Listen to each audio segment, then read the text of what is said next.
जय श्री राधे श्याम। आज हम माघ मास के 22वें अध्याय की कथा करेंगे। लोमिस जी ने कहा, एक समय देवदूति नामक वैष्णव ब्राह्मण था। उसने पिशाच को मुक्ति दिलाई। वेदनिधि ने पूछा, हे मुने, देवदूति कौन था और बताइए कि उसने किस पिशाच को किस तरह से मुक्ति दिलाई। लोमिस जी बोले, हे विप्र, देवदूति का आश्रम सरस्वती के तट पर था। वहाँ सभी तरह के पवित्र वृक्ष थे। इस प्रकार फल फूल वाले वृक्षों, पौधों एवं लताओं के होने से वह स्थान अति रमणीक बन गया था। सुंदर कुंजों के होने से आश्रम के आसपास सदैव सुंदर पक्षी मंडराते रहते थे। छोटे छोटे पशु घूमते रहते थे। वहाँ का वातावरण परम शांत एवं मनोहर था।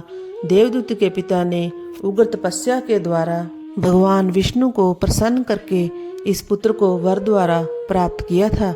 देवदूति परम धर्मात्मा श्रेष्ठ ब्राह्मण था।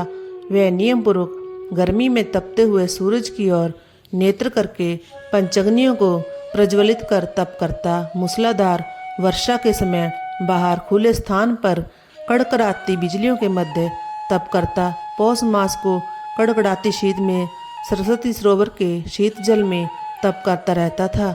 वह परम तपस्वी था। उनका समय हरि आराधना, अग्निहोत्र, अतिथि सेवा एवं तपस्या में ही व्यतीत होता था।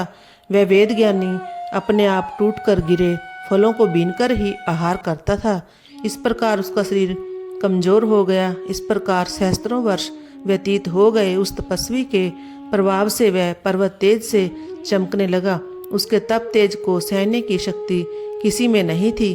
उसके प्रसाद से वन के समस्त जीवों ने स्वाभाविक बैर त्याग दिए थे। वह ब्राह्मण तीनों समय नियम पूर्वक नारायण का पूजन करता। हरि चरणों में ध्यान लगाकर सहस्त्रों सुगंधपूर्ण खिले हुए कमल वेद मंत्रों का पाठ करता हुआ विष्णु के चरणों में अर्पित करता। इन समस्त कर्मों के द्वारा वह भगवान विष्णु को प्रसन्न करता। हे विप्र, महर्षि दधीचि के वरदान के कारण ही वह वैष्णव हुआ था। एक बार जब वह वैशाख की एकादशी को हरि पूजन करके स्तुति कर रहा था तो प्रसन्न हो देवादिदेव भगवान स्वयं गरुड़ चढ़कर उसके सम्मुख प्रकट हुए।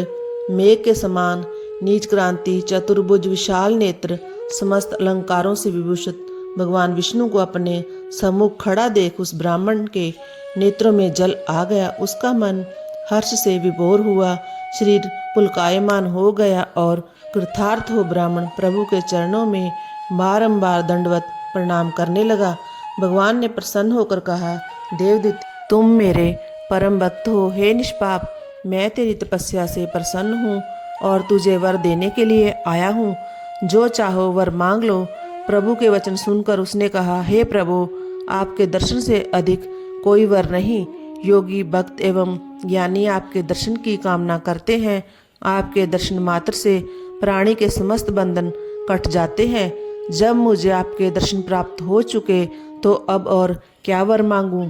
यदि हे स्वामी, आप मुझ पर प्रसन्न हैं और वर देना ही चाहते हैं तब अपनी अचल भक्ति दें। एवं मस्तु कहकर भगवान बोले, ऐसा ही होगा। तेरी भक्ति में कोई विघ्न नहीं होगा। तुम्हारी इस पवित्र कथा को जो भी कोई सुनेगा और कहेगा उसे मेरी भक्ति प्राप्त होगी। उनके धर्म कार्य तथा इच्छा पूर्ण हो गए। इतना कहकर भगवान अंतर्ध्यान हुए और देवदूती उसी समय से नारायण के ध्यान में रम गए। इस प्रकार कथा का 22वां अध्याय समाप्त हुआ। जय जय श्री राधे श्याम।